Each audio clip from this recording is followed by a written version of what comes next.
Assalamualaikum warahmatullahi wabarakatuh.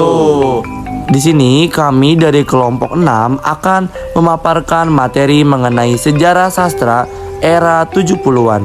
Sebelumnya perkenalkan, saya Sawilam Fauji dengan NPM 100. Saya Raditya Sarsaban dengan NPM 131. Dan saya Najam Mustafa dengan NPM 127. Di sini ada 4 pembahasan yang akan kami paparkan. Yang pertama adalah sejarah, yang kedua adalah ciri-ciri, yang ketiga adalah tokoh dan karyanya, dan yang terakhir adalah bedah karya. Sejarah sastra angkatan 70-an. Angkatan 70 dalam sastra Indonesia adalah angkatan pembawa sastra baru dengan corak yang berbeda dari angkatan sebelumnya. Angkatan 70-an diberi nama oleh Abdul Hadi WM dan Dami N. Toda. Dalam angkatan ini ada beberapa sastrawan yang membawa corak baru terhadap sastra Indonesia, seperti Sutarji Kalzoum Bahri yang mengenalkan puisi bercorak baru terhadap sastra Indonesia, yaitu puisi mantra. Lahirnya angkatan ini dikarenakan oleh anggapan sastrawan angkatan 70 terhadap karya-karya angkatan 66 yang tidak maju atau hanya berbasis untuk melawan pemerintahan.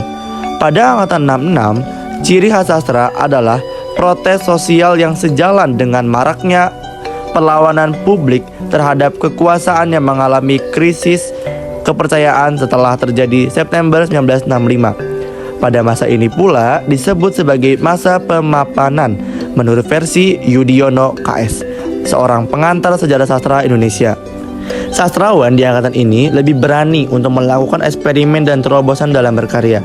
Muncul karya sastra modern yang titik tolaknya dari sesuatu yang bersifat tradisional. Hal semacam itu disebut juga improvisasi.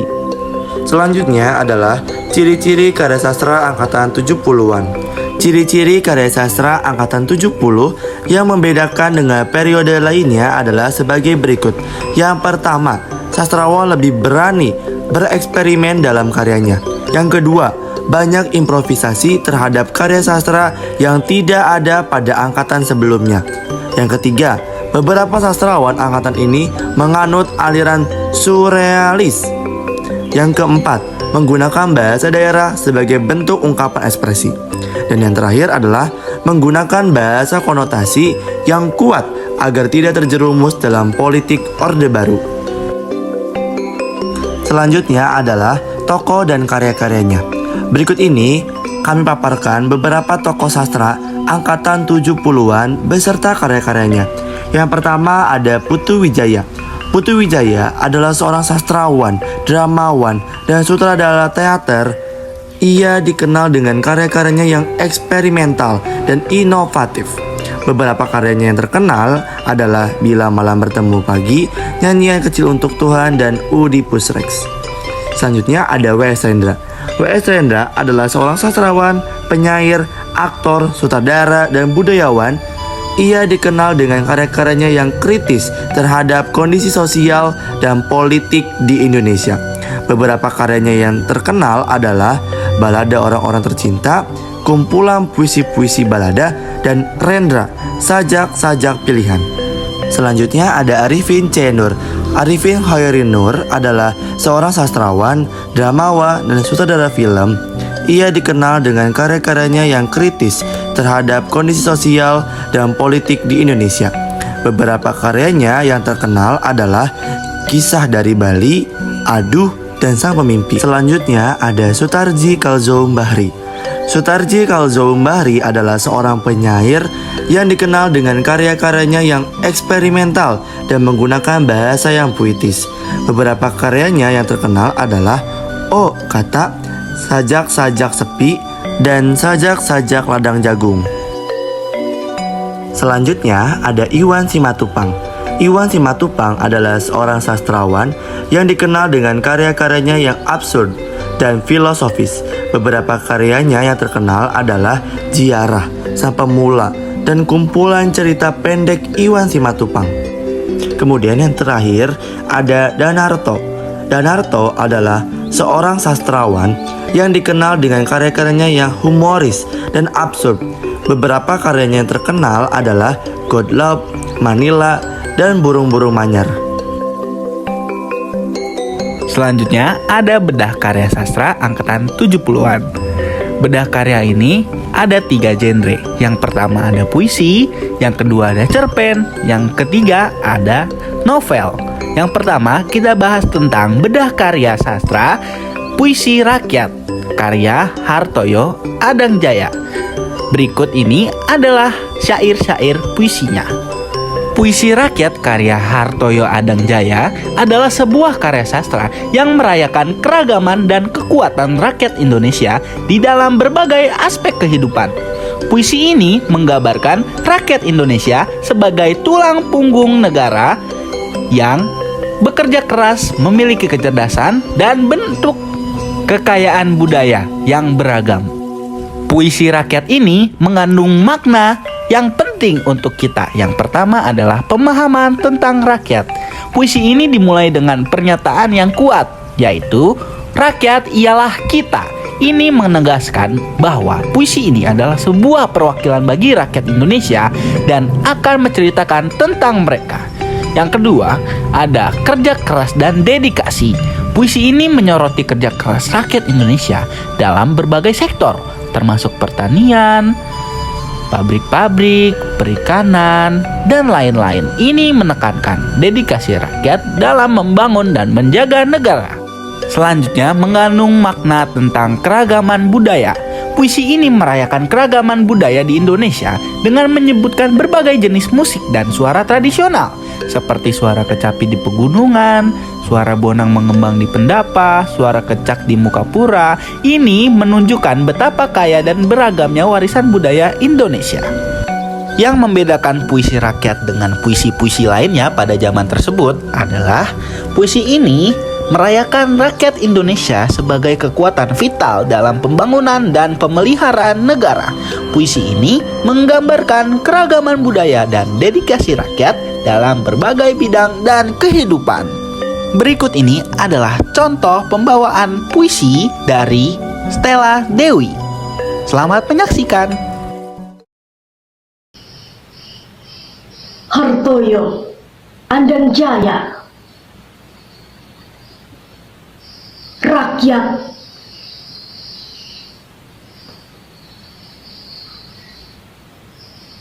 Rakyat ialah kita. Jutaan tangan yang mengayun dalam kerja di bumi, di tanah tercinta. Jutaan tangan mengayun bersama, membuka hutan-hutan lalang menjadi ladang-ladang berbunga, mengepulkan asap dari cerobong pabrik-pabrik di kota, menaikkan layar, mendebar jala, meraba kelam di tambang logam dan batu bara. Rakyat ialah tangan yang bekerja.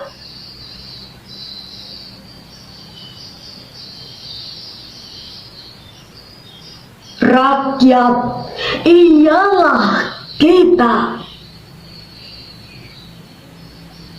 Otak yang menapak sepanjang jemaring angka-angka, yang selalu berkata, 2 adalah 2. Yang bergerak di simpang siur garis niaga. Rakyat ialah otak yang menulis angka-angka.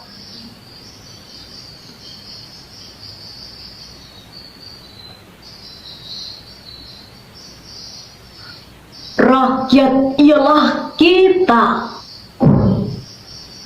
Beragam suara di langit tanah tercinta. Suara bangsi di rumah berjenjang bertangga. Suara kecapi di pegunungan jelita. Suara bonang mengambang di Pendapa. Suara kecap di Mukapura. Suara tifa di hutan kebun pala. Rakyat ialah suara beraneka.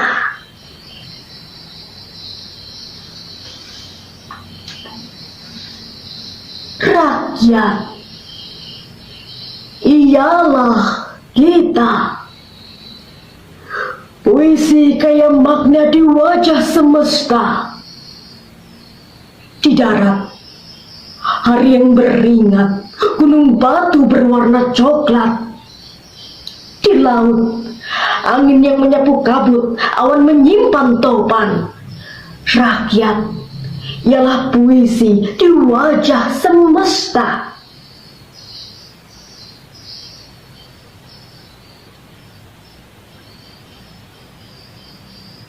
Rakyat ialah kita. Darah di tubuh bangsa debar sepanjang masa.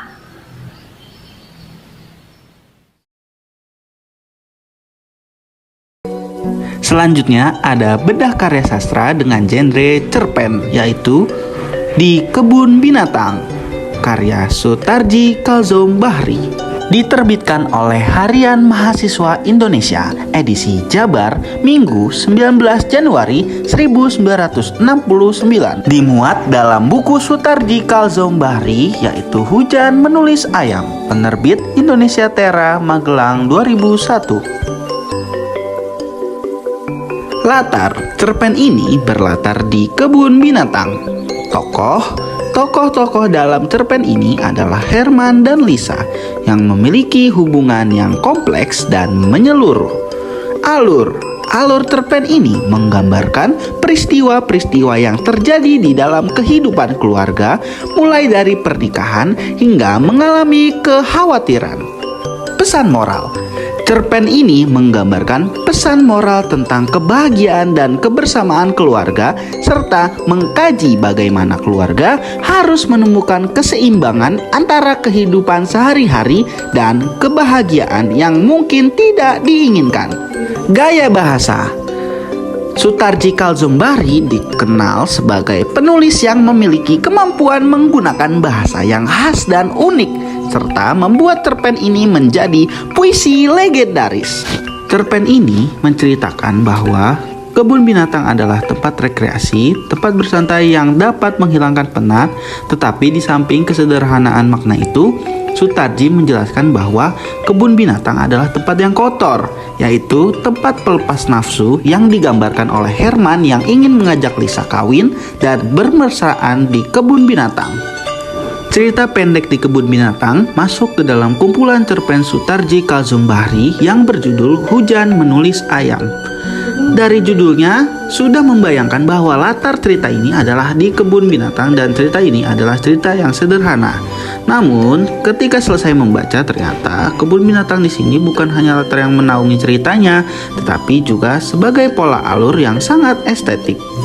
Dari cerita ini mendapatkan pesan bahwa remaja atau anak muda adalah manusia yang mudah goyah dan masih dipenuhi ego.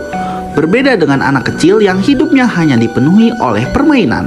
Yang membedakan karya sastra cerpen Di Kebun Binatang ini dengan cerpen-cerpen pada zaman tersebut adalah cerpen ini mengandung sarkasme, yaitu menggambarkan di kebun binatang, tapi ternyata tidak menggambarkan di kebun binatang loh, tetapi kebun binatang yang isinya manusia yang bersikap sebagai binatang.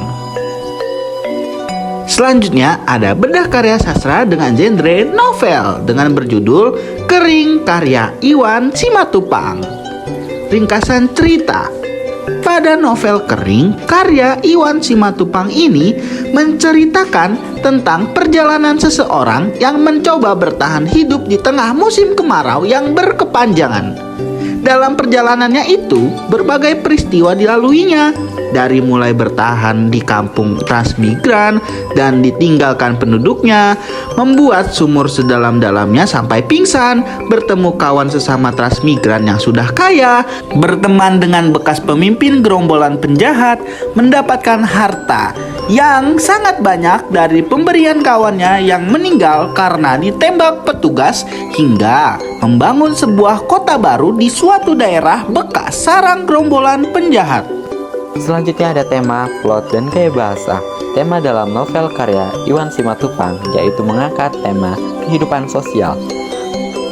Lalu ada plot. Plot dalam novel kering karya Iwan Simatupang yaitu menggunakan plot atau alur campuran. Sebagaimana dalam kutipan, tokoh kita pun berceritalah tentang sahamnya dalam revolusi bersenjata dulu, tentang berakhirnya revolusi bersenjata itu, tentang keadaan normal dan damai, tentang gelisahnya di lingkungan yang serba normal dan serba damai itu. Gaya bahasa yang digunakan dalam novel ini dapat mencerminkan kekeringan itu, penderitaan yang dialami tokoh-tokohnya, serta suasana dan kondisi lingkungan sekitar. Lalu ada penokohan. Yang pertama ada tokoh kita, yaitu bersifat baik, tegas, pekerja keras, cerdas, dan kritis. Yang kedua ada si gemuk pendek, yaitu bersifat baik, penjudi, dan penyeludup. Yang ketiga ada si kacamata, bersifat berwibawa dan berwatak keras.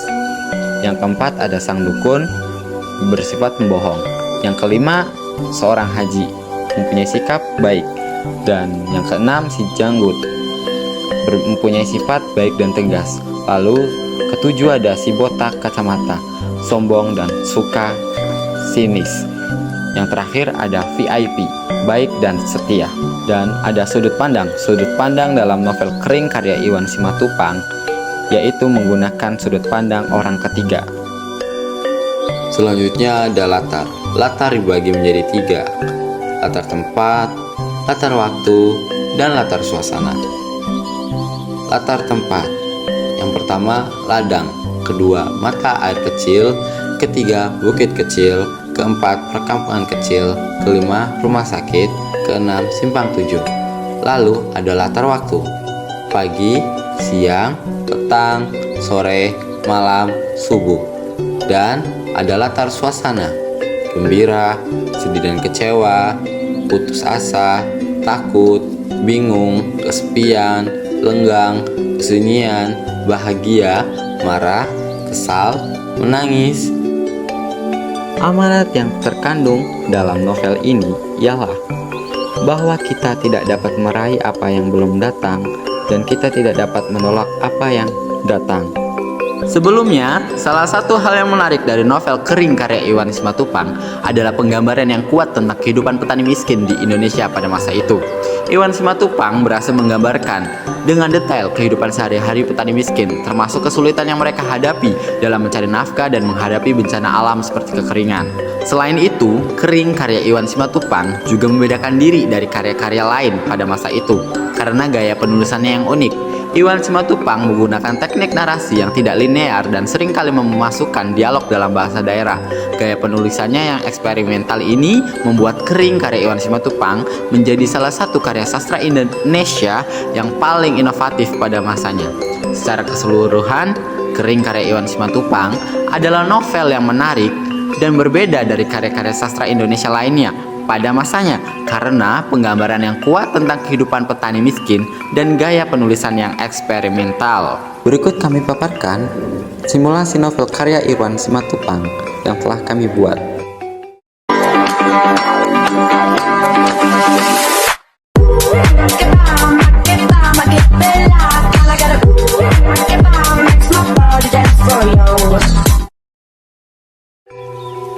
Kesimpulan pada karya sastra tahun 70-an. Pada tahun 70-an, karya sastra mencerminkan gejolak sosial dan politik, terutama di tengah perubahan dunia. Sastra pada periode ini mencakup novel, cerpen, puisi, dan bentuk kreatif lainnya. Sejarah dan konteks politik sangat memengaruhi karya-karya pada periode ini, menciptakan karya sastra yang kaya dengan makna dan interpretasi mendalam. Periode ini menjadi panggung bagi penulis untuk menggali isu-isu penting dan menciptakan karya-karya berpengaruh yang terus dikenang dalam sejarah sastra. Sekian dari kami, terima kasih. Wassalamualaikum warahmatullahi wabarakatuh.